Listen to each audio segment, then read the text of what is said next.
जय श्री राम। प्रिय मित्र हो, आज हम देखने वाले हैं राजा श्री राम का राज्याभिषेक देखने के लिए लोगों की उत्सुकता। यह रामायण का परम पवित्र अध्याय। मित्र हो, इस परम पवित्र अध्याय को शुरू करने से पहले कमेंट में जय श्री राम ऐसा लिखकर प्रभु श्री राम के आशीर्वाद पाइए। जय श्री राम।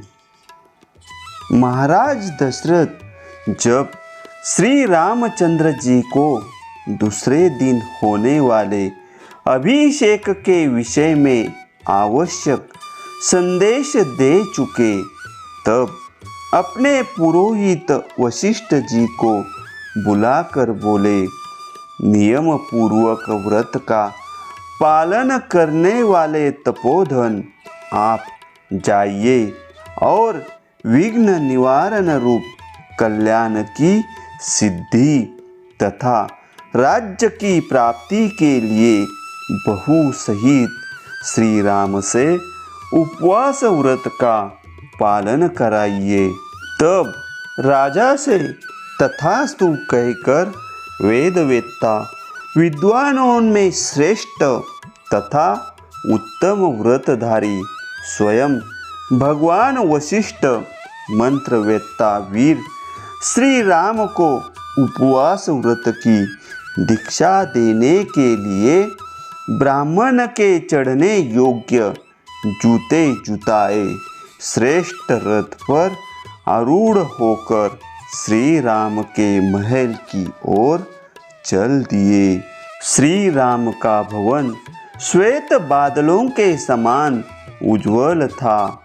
उसके पास पहुंचकर मुनिवर वशिष्ठ ने उसकी 3 डेढ़ियों में रथ के द्वारा ही प्रवेश किया।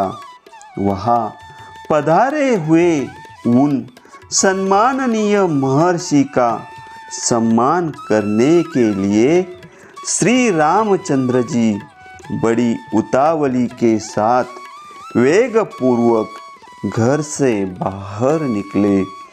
उन मनीषी महर्षि के रथ के समीप शीघ्रता पूर्वक जाकर श्री राम ने स्वयं उनका हाथ पकड़कर उन्हें रथ से नीचे उतारा। श्री राम प्रिय वचन सुनने के योग्य थे। उन्हें इतना विनीत देखकर पुरोहित जी ने वत्स कहकर पुकारा और उन्हें प्रसन्न करके उनका हर्ष बढ़ाते हुए इस प्रकार कहा, श्री राम, तुम्हारे पिता तुम पर बहुत प्रसन्न है, क्योंकि तुम्हें उनसे राज्य प्राप्त होगा। अतः आज की रात में तुम वधू सीता के साथ उपवास करो। रघुनंदन जैसे नहुष ने ययाति का अभिषेक किया था, उसी प्रकार तुम्हारे पिता महाराज दशरथ कल प्रातःकाल बड़े प्रेम से तुम्हारा युवराज पद पर अभिषेक करेंगे। ऐसा कहकर उन व्रतधारी एवं पवित्र महर्षि ने मंत्रोच्चारण पूर्वक सीता सहित श्री राम को उस समय उपवास व्रत की दीक्षा दी। तदनंतर श्री रामचंद्र जी ने महाराज के भी गुरु वशिष्ठ का यथावत पूजन किया।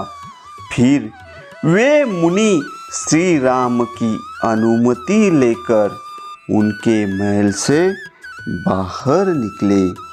श्री राम भी वहाँ प्रिय वचन बोलने वाले सूरदों के साथ कुछ देर तक बैठे रहे।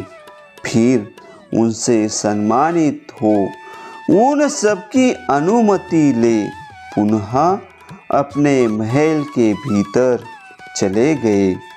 उस समय श्री राम का भवन हर्षोत्फुल्ल नरनारियों से भरा हुआ था और मत वाले पक्षियों के कील बिलाट से युक्त खिले हुए कमल वाले तालाब के समान शोभा पा रहा था। राजभवनों में श्रेष्ठ श्री राम के महल से बाहर आकर वशिष्ठ जी ने सारे मार्ग मनुष्यों की भीड़ से भरे हुए देखे। अयोध्या की सड़कों पर सब और झुंड के झुंड मनुष्य जो श्री राम का राज्याभिषेक देखने के लिए उत्सुक थे, खचाखच भरे हुए थे। सारे राजमार्ग उनसे घिरे हुए थे। जन समुदाय रूपी लहरों के परस्पर टकराने से उस समय जो हर्ष ध्वनि प्रकट होती थी, उससे व्याप्त हुआ राजमार्ग का कोलाहल समुद्र की गर्जना की भांति सुनाई देता था। उस दिन वन और उपवनों की पंक्तियों में सुशोभित हुई अयोध्यापुरी के घर घर में ऊंची ऊंची ध्वजाएं फहरा रही थी। वहाँ की सभी गलियों और सड़कों को झाड़ बुहार कर वहाँ छिड़काव किया गया था। स्त्रियाँ और बालकों सहित अयोध्यावासी जन समुदाय श्री राम के राज्याभिषेक को देखने की इच्छा से उस समय शीघ्र सूर्योदय होने की कामना कर रहा था। अयोध्या का वह महान उत्सव प्रजाओं के लिए अलंकार रूप और सब लोगों के आनंद को बढ़ाने वाला था। वहाँ के सभी मनुष्य उसे देखने के लिए उत्कंठित हो रहे थे। इस प्रकार मनुष्यों की भीड़ से भरे हुए राजमार्ग पर पहुंचकर पुरोहित जी उस जन समूहों को एक और करते हुए से धीरे धीरे राजमहल की ओर गए। श्वेत जलद खंड के समान सुशोभित होने वाले महल के ऊपर चढ़कर वशिष्ठ जी राजा दशरथ से उसी प्रकार मिले जैसे बृहस्पति देवराज इंद्र से मिल रहे हो।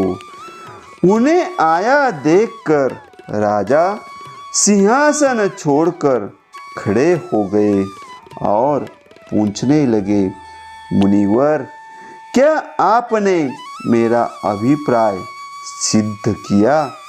वशिष्ठ ने उत्तर दिया, हाँ महाराज। उनके साथ ही उस समय वहाँ बैठे हुए अन्य सभासद भी पुरोहित का सम आदर करते हुए अपने अपने आसनों से उठकर खड़े हो गए।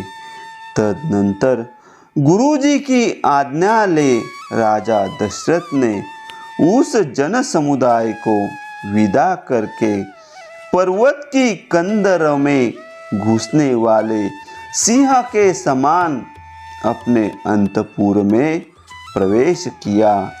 सुंदर वेशभूषा धारण करने वाली सुंदरियों से भरे हुए इंद्र सदन के समान उस मनोहर राजभवन को अपनी शोभा से प्रकाशित करते हुए राजा दशरथ ने उसके भीतर उसी प्रकार प्रवेश किया जैसे चंद्रमा ताराओं से भरे हुए आकाश में पदार्पण करते हैं। मित्र हो। इस प्रकार रामायण का यह परम पवित्र अध्याय संपन्न हुआ। अगला पवित्र अध्याय सुनने के लिए चैनल को सब्सक्राइब कीजिए और प्रभु श्री राम के आशीर्वाद पाने के लिए कमेंट में फिर से लिखिए जय श्री राम।